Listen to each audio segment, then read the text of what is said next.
Hello, everyone, and thank you for attending this roundtable on securing IoT ecosystems with secure components and embedded worlds.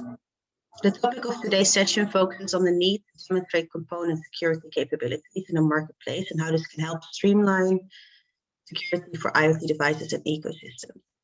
My name is Caitlin Dijkstra. I'm the Senior Marketing Specialist for Cybersecurity at UL, and I'm here to introduce our presenters, Gonda and David. Gonda is an experienced business development manager in UL's Identity Management and Security Division. She focuses on cybersecurity for IoT market segments globally, including smart home, smart buildings, and Industry 4.0. And David is the Director of Secure Devices Ecosystem at ARM. David brings over 25 years of experience in the embedded and connectivity industry. He specializes in the intersection between security and the Internet of Things, connecting objects, people, and services all around us. And with that, I'll turn it over to Gonda. So thanks for that introduction, and happy to be speaking to you this morning together with David. We prepared a few slides, and then from there we'll kind of go into panel discussion, discussing the importance of secure components for IoT ecosystems that are also secure. Kind of as a high-level overview, we've seen a lot of IoT security requirements emerge over the last few years, as covered in standards, also frameworks, and then evaluation and certification or verification schemes. On this slide, you see a lot of logos representing some of those either standards or schemes. When you look at IoT security, some schemes that have been around for a longer period of time, such as common criteria in the IT network equipment space, are still relevant. There's also others that have been developed specifically to address IoT security at the component level, such as CESIP and PSA Certified, building towards from component to OS to devices. On the right-hand side, you'll see some device IoT security developments, including fueled by regulatory and policy updates. So for example, we've seen in the US state regulation, California and Oregon took effect earlier last year, IoT security regulation. There's the European Cybersecurity Act, which it has been announced that there is an IoT profile or an IoT scheme to be developed underneath that Cybersecurity Act. And the UK last year announced that they are proposing consumer IoT regulation. And then there's a host of standard developments specifically for device security, such as the ETSI-EN 303645 standard. NIST is working on a baseline for IoT security, etc. So with this slide, we also want to highlight that component requirements can be building towards overall device and IoT ecosystem security, as a lot of security capabilities are aligned, and to get to ultimately more convergence as well, a composited approach can be very helpful. And David, maybe you have some thoughts to share on this slide as well. Oh my goodness, it's complicated. That's kind of the observation number one, and hopefully the folks that are watching, it's probably having a similar thought that we, within PSA Certified, we often talk about, this sort of digital transformation and how everything's connecting. And, as an industry, regardless of the logo and the organization that you work for, I think as an industry, there's a huge opportunity ahead of devices connecting, and enabling services. If you take a step back and think about that huge ramping of connected devices, we care a lot about those devices being secure. We want to know that they're going to be reliable. We want to know they can't be compromised. We want to know that they are fit for purpose in service for probably many years in so many different applications as well. The mission is vast, and I think the logos that are on there sort of reflects that in a way that at this stage in where we are, there's a lot of different touch points in the market adding value. There's no criticism here. I think every logo on there is adding high value to the market. And also at the technology level, again, these are connected devices, so they are a combination of the underlying silicon with some quite complicated firmware that's managing security. You then have an OS, or in fact a complete IoT stack that helps it connect, and then a device vendor then takes that and builds it into a product that's shipped. So that even at the technology level there's a lot of complexity, and no one single entity generally owns all of that technology. So the ability to bring it all together, turn it into a secure functioning product, and then have it assessed and certified at the right level, I think is critical. The reason I raise it is to allow that end market to grow and flourish, which is in everybody's interest. Yeah, if you look at the typical capabilities that are very important to secure IoT devices, including in their IoT ecosystem. So for any mobile app interface communication or cloud backend interface communication, when you look at some of the critical security capabilities, the average quote unquote secure component plays a big role. And it could be a traditional hardware chipset. It could be also other embedded components, functionality that is provided by firmware, or it could be, for example, also components that are not within the device, but for example, running in the cloud as cloud software and still providing essential device security capabilities. It's indeed important to think about security throughout the entire value chain and how different entities can collaborate to ultimately secure that IoT ecosystem security is in place. Thinking about the secure component and how that protects the device's identity in the end on the network. There's more than just encryption of communication, for example. There is an ability to have secure boot and trusted firmware running on the device, secure software updates for any device data at rest. And as far as stored in the device, there's security for that as well.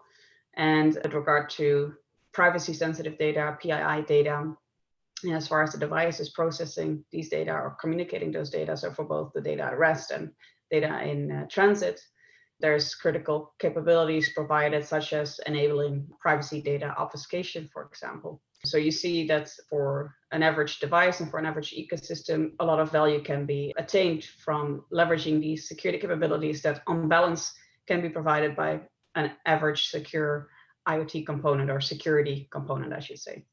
Absolutely, and that there's a lot going on there. I think we've been used for a long time that devices secure their communication. Anybody that's worked in sort of the communication field, having end-to-end communication, transport layer security, we've been used to. With IoT and what I was talking about just now, the fact that these devices are being deployed at scale, probably zero touch. It's not a human installing them and making sure they work. They're deployed at scale. They have to be zero touch. And they have to be looked after through their lifetime. So having what we call a hardware root of trust inside the device, and a hardware root of trust is really the part of the chip that runs all of the secure operations. So inside that root of trust, you would have your industry standard cryptography. So you're sure that that's reliable and there's no opportunity for that to be compromised. Having services inside that root of trust that can validate your software update. So, it's a classic hack, isn't it, to have a spoof update into a device. So validating that through a hardware root of trust is critical, and storing your secrets in a sensible way. So having secure storage for your data, but also your secrets, so that you can fulfill those secure functions is really important. And I think building on all of that is privacy and trust. We speak a lot about trusting the device, and you trust your service. And I think privacy is also a part of that. So it brings together a lot. And actually, a lot of those logos on the previous slide, they tend to look for evidence. I know certainly with what we're doing in PSA Certified, you look for evidence that those functions are being performed in a reliable way. Because if that root of trust is not reliable, if it's compromised, then the functions that we see here, simply can't be trusted. I think what David and I are agreeing on is that it kind of takes a village to secure an IoT ecosystem, and that it's really important to acknowledge the critical capabilities that security components can provide. And it's also important to be able to acknowledge what those capabilities are and to be able to assess the quality of the implementation of those at a component level, such that they can be trusted when integrated into devices and when they become part of overall ecosystems. As I alluded to, and as David also mentioned, there's a variety of components, so typical hardware root of trust, software running on chip or system on chip software. There's the wireless module that may provide some security capabilities as well, and or cloud software enabling device security. And very often you'll have multiple of these components providing security capabilities at the same time. So as UL, we are really stepping up our effort to assess devices for IoT security. We have a big footprint doing safety testing for thousands and thousands or tens of thousands of manufacturers globally. With connectivity, there is an urgency now to, next to safety and other quality criteria, to start addressing cybersecurity. And these device makers can be helped by really understanding what is the marketplace for components out there, what are good components, what security components can I safely and securely integrate into my device, and then specifically what are the capabilities that I can rely on for my device security that are provided by the component. And so as UL, for example, we've invested in the UL IoT Security Rating as a device level security assessment, consisting of 5 levels, bronze through diamond. And it's based on requirements or capabilities that we've highlighted in UL MCV 1376. What we've started doing is also assess components to the same capabilities that we assess devices to in our UL Secure IoT Component qualification, such that it's very transparent, like what are the capabilities that are important for devices that can be performed or can be provided by components. And we also align to or kind of incorporate industry programs that are already very successful, such as PSA Certified. And maybe just to pick up on that from my perspective, I think schemes such as the UL scheme are critical in terms of how that comes together and the ability to have a, I guess, a measure of how all of those different components come together, meet security requirements. I think we say it often, but it's worth reminding that, security isn't a kind of an afterthought. It's designed in from the beginning. If you look at the 4 technology points on the slide, the sort of chipset, typically the silicon vendors start developing their chipsets, with the root of trust capabilities in mind and with the trusted firmware in mind, and then seek to have that certified as a way of measuring their secure capabilities into their customers, into the supply chain.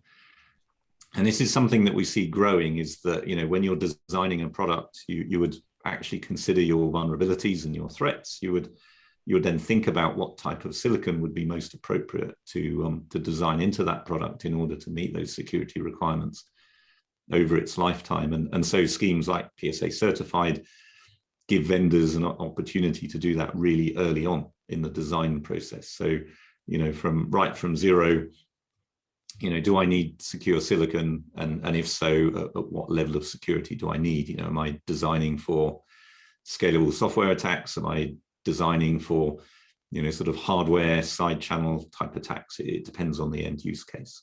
We're also seeing the need, the software stack, you generally, software stacks are pretty huge and they run on what we would call the non-secure portion of the chip, but actually they're really critical because they make use of the chipset and they make use of the root of trust. So making sure that software stack is behaving like a good citizen and using the root of trust in the right way is critical. And then the module vendors, the OEMs and the ODMs come along and assemble those complex components. And this is where the ability to reuse or recognize certifications really comes in. And we mentioned that earlier on, is the ability to select your chipset, select your system software, perhaps develop application code on top, integrate that into a module and make sure you haven't broken any of those security rules.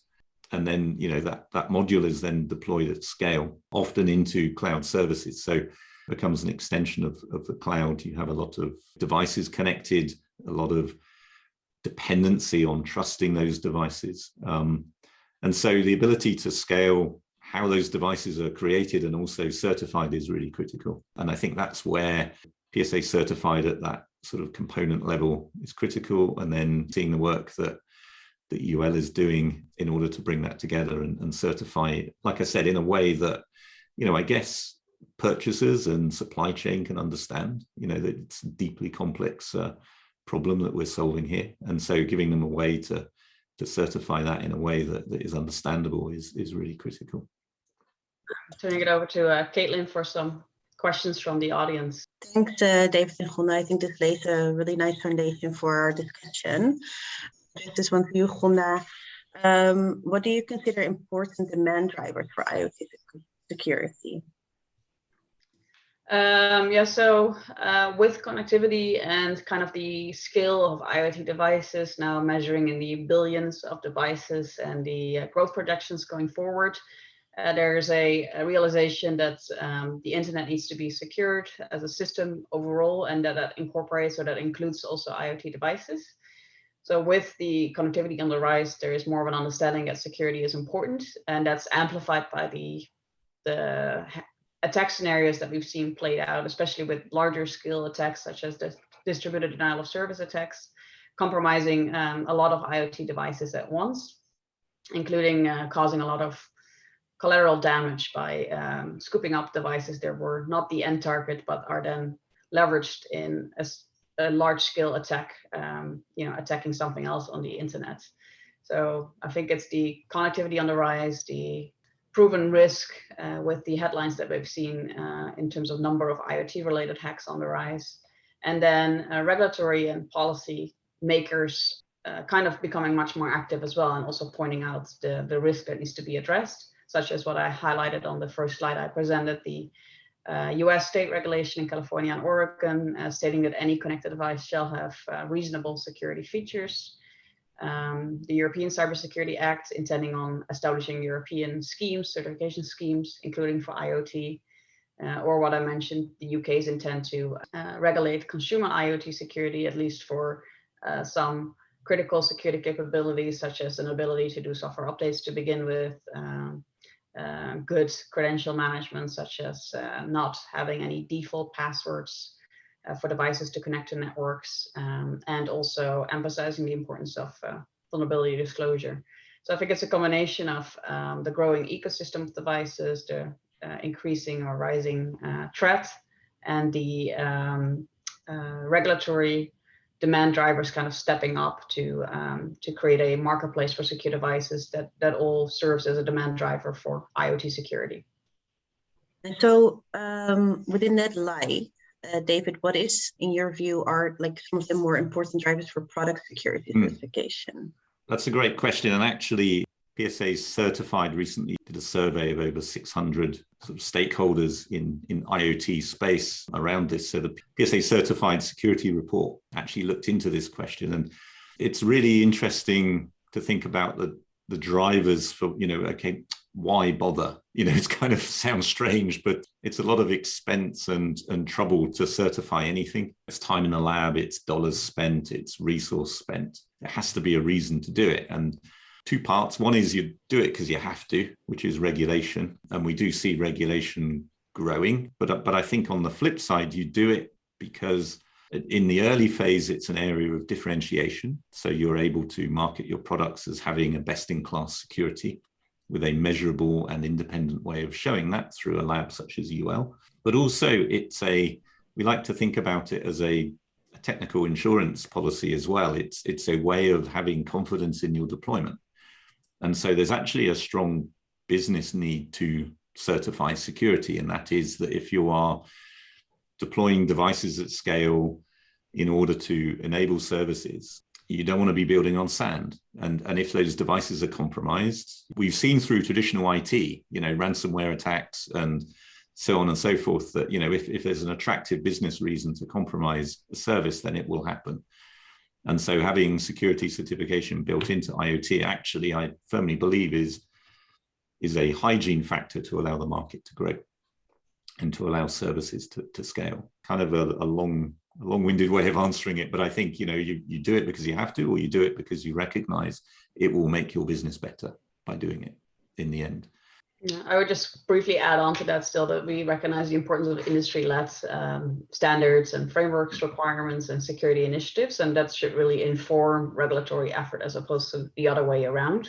Yeah. And I would agree, probably there's going to be a dynamic playing out in the next few years where there's kind of a baseline understanding set by market access type requirements, but security is always evolving. So there is merit and importance of continuing to differentiate and improve, as security is a bit of a moving target. So to really step up security effort. And as you all, we also recognize that with the different levels in the IoT security rating that we have identified, that there is a importance in terms of it's not a binary security yay or nay. more of a how, what does good look like, and how do you specify that? And typically it's better to understand that as part of a graded scheme. Great, thank you. So another question coming in, David, how do you see composite assessment and assessment outcomes help address IoT security fragmentation? Yeah, this is really important. So, what companies can't do is to just endlessly, going through recertification. So I think that the composite approach, and that is that, as we were describing before, for example, a silicon vendor would achieve certification, and that certification is then carried through, and then an OEM is able to allow that certification to be reused and recognized in their next, we kind of call it layers of the onion. We cannot achieve scale unless that's the case. So if you have to keep going back through the same process over and over again, it simply won't work. And it won't work for a couple of reasons. One is the cost and time. It can be expensive and time consuming to go through really meaningful assessments. So by allowing a composite approach, it saves cost and time, but also the technology stack. What you effectively do by allowing composite assessment is this kind of democratization of security. So some companies have deep expertise in security. For example, a lot of the silicon vendors have, whole divisions of security experts, and they do a lot of deep assessment of how the silicon behaves. They're able to then deliver that assessment to an OEM who can reuse all of that knowledge with a relatively easy and lighter weight step to the end product certification. So with PSA Certified, it's a key strategy that we see is that composite approach. And I think that, that's really important to address the fragmentation as well, so that you're not having to do multiple certifications for multiple markets multiple times. It simply doesn't scale. Thank you. I think just tying it a little bit together is sort of what are PSA Certified and UL doing concretely to foster IoT security convergence or ecosystem collaboration? And Gonda, I'll start with you. As UL, we want to really leverage the position that we have with manufacturers, and we are in a position where we can help create a marketplace for secure components by tying what a secure component is more closely to what a secure device is. So with the launch of the UL Secure IoT Component Qualification and tying that directly to the UL IoT Security Rating or MCP 3076 security capabilities, we really hope that can help with an understanding among especially device makers what secure components are out there and how they can work better with their security component vendors. And that includes acknowledging the really important work done by PSA Certified, to which we are also for which we are also a lab evaluating to PSA Certified. So in the end, I see it as really helping to foster a marketplace and creating better collaboration between device makers who also need help and security component vendors. Yeah, maybe just to pick up from PSA Certified, I think you're very modest as well. You're a founding member of PSA Certified with UL, and we're very proud of that as well. So yeah, it's I think there's great collaboration in the industry. I think the way that ARM is a founding member of PSA Certified, but we're passionate that it's open and accessible. And that's dare I say that's beyond the ARM architecture as well. It sets the bar in terms of how you meet best practice, but it doesn't tell you how to do it, if that makes sense. So I think that, the spirit of very open collaboration, allowing vendors to differentiate around it, it's a competitive landscape. People will want to differentiate around security, but working in a very open and collaborative way. So for example, we make all of the resources freely available. We publish, template threat models, because we know that some companies find that very difficult. That's not an area that they've been able to work on. We publish all of our threat models. We've collaborated with Global Platform recently in order to have different methodologies that we support in PSA Certified. And I think moving forward, watching the journey that we're on, we look forward to doing more of that. I think collaboration is the word. It's not the time to retreat into your silo and feel that you can solve the problem on your own. I think that as an industry, it's an opportunity to collaborate and believe that the market will be stronger, and ultimately we'll all be more successful in this digital transformation journey that we're on by doing that. Yeah, wonderful. So I guess this is actually the last question that we have time for today. So I want to thank both David and Gonda for the presentation and all the content that you provided. And thank you everyone for taking the time out to participate. We invite you to continue the conversations in our booth during the event, and we hope you enjoyed our roundtable. So have a great day, everyone.